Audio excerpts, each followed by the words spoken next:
Laporan kasus penipuan yang menyeret nama Gus Anom kini terus berlanjut.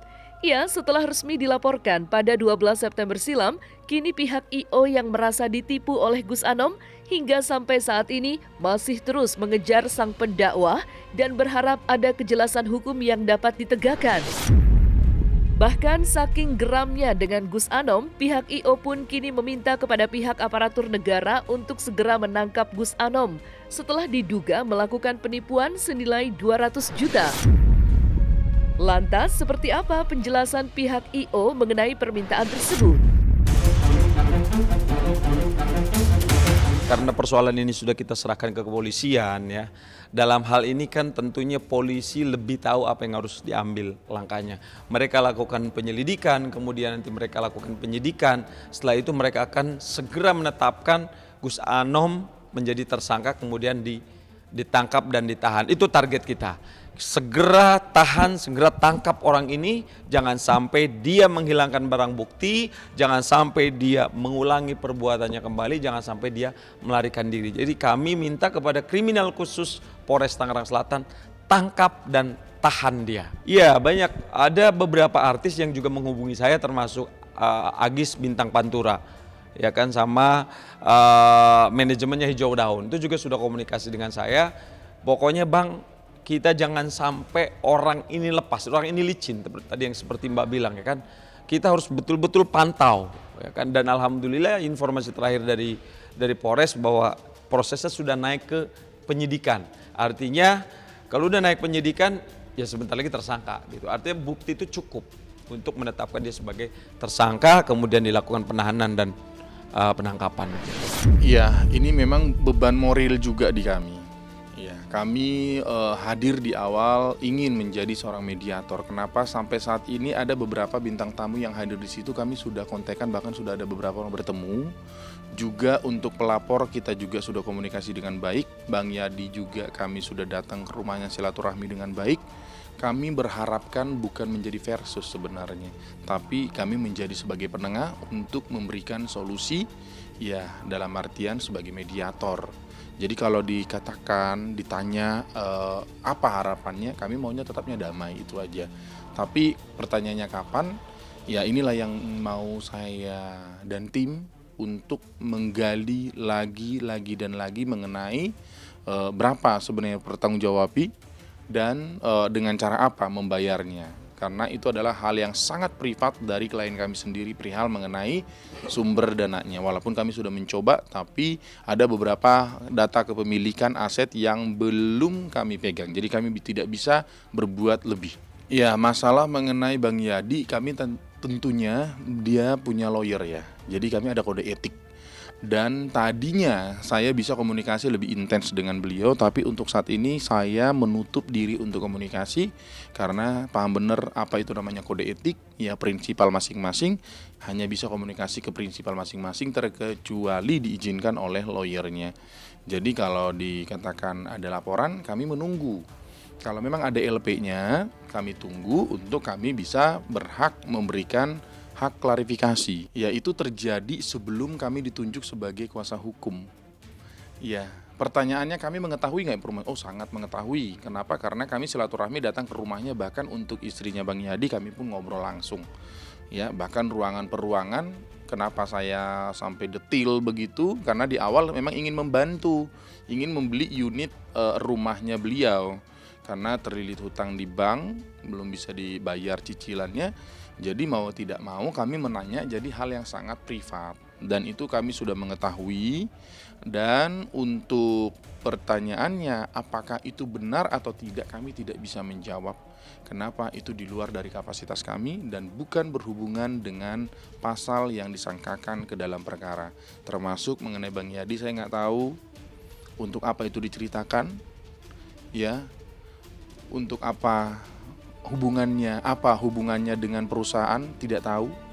Yang kami pahami di sini adalah kami ingin mencari solusi dengan baik dan juga tepat, begitu. 2-3 hari kemarin Gus Anom datang ke kantor kami dan juga memohon. Karena apa? Karena bahkan kunci apartemen 2 unit saya pegang. Dan untuk solusi-solusinya juga kemarin saya komunikasi sumber-sumber dari penghasilannya yang katanya akan ada bisnis yang lain. Kenapa saya ngomong katanya? Karena itu di luar kapasitas kami. Ya, jadi kalau dibilang komunikasi selalu intens. Ya, bahkan beliau kalau lewat dari kantor kita akan mampir ke sini dan komunikasi dengan kami dengan baik. Terlibat dalam pelaporan yang dilayangkan oleh salah satu wedding organizer, kini nama Yadi Sembako masih terus disorot. Lantaran dirinya yang justru ikut melaporkan Gus Anom yang dianggap tidak menyelesaikan masalah atas kasus yang juga menjerat dirinya. Lantas, langkah apa yang oleh Yadi Sembako lakukan atas kasus yang membuat namanya viral saat ini? Saya sudah melaporkan Gus Anom ya gitu kan. Karena apa?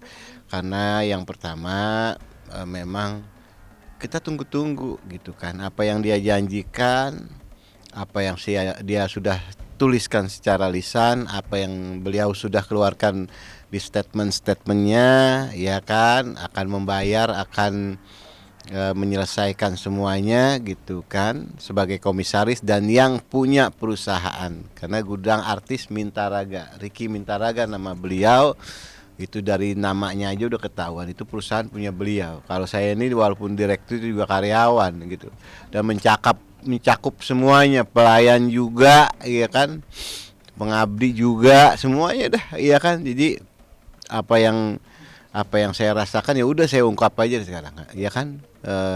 Saya selama ini nutup-nutupin gitu kan. Jadi karena sudah saya laporkan dan juga sudah ditindaklanjuti sama kepolisian dan dengan menerima laporan saya, dan mudah-mudahan ada jalan keluar buat saya pribadi yang terlapor. Saya juga hanya menjalankan perintah, saya menjalankan arahan, makanya sampai sekarang tidak ada penyelesaian yang dilaporkan saya dan proses tetap berjalan. Ada dong ketakutan di diri saya, padahal saya tidak melakukan apa yang orang tuduhkan, penipuan lah segala macam gitu kan.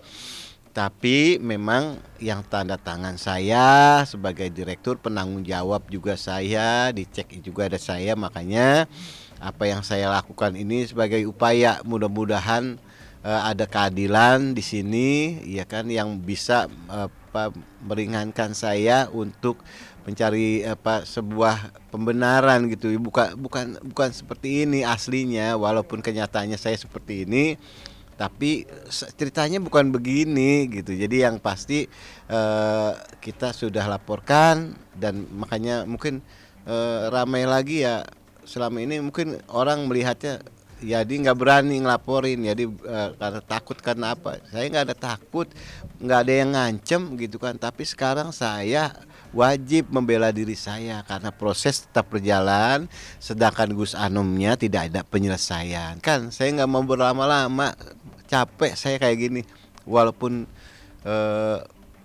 nama saya yang dirugikan, biarin deh saya yang nyelesaikan gitu kan. Apa yang bisa saya lakukan, ya pengen saya lakukan buat apa?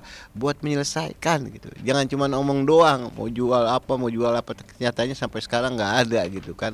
Janji sama pelapor gitu kan, mau pembayaran, di statement udah ngeluarin kayak apa, tapi sampai sekarang udah berapa bulan gitu kan. Sedangkan saya yang dilaporkan prosesnya tetap berjalan gitu kan. Ada dong kengerian di hati saya gitu kan, ada, karena saya punya keluarga, saya juga punya orang tua yang masih ada, tinggal ibu saya. Bagaimana perasaannya kalau ada apa-apa nanti saya. Makanya saya minta pendampingan kuasa hukum supaya bisa mengarahkan dan mendampingi saya, dan juga ya sedikitnya lah Pak, mudah-mudahan ada keadilan buat saya di sini, karena saya merasa jadi korban, merasa dimanfaatkan gitu sama Gus Anom gitu kan. Kenapa? Ya selama ini ternyata apa yang dia janjikan, katanya ada investor masuk, ternyata emang nggak ada. Yang saya rasakan kerugian material, non material, wah udah ini dah udah kalau materi mah saya nggak hitung-hitung, beban moral aja saya ini ya Mak. keluarga, sama teman-teman artis gitu kan, sama teman-teman Pak IO yang kasihan juga dikejar vendor-vendornya gitu kan. Dan yang paling tragis berpengaruh kepada saya mencari nafkah karena pemberitaan seperti ini gitu kan. Padahal sebenarnya saya juga dikorbankan, dimanfaatkan, iya kan, nama saya malah saya kena imbasnya. Banyak kerjaan-kerjaan saya yang di-cancel, banyak kontrak-kontrak saya yang diputus, ya kan. Jadi kerugian ini yang akhirnya saya kalau begini terus saya bisa cari nafkahnya lewat mana lagi gitu kan. Ya saya sekarang pasrah aja udah, yang penting kita sudah berikhtiar, tinggal Allah aja yang menentukan nanti takdirnya bagaimana gitu.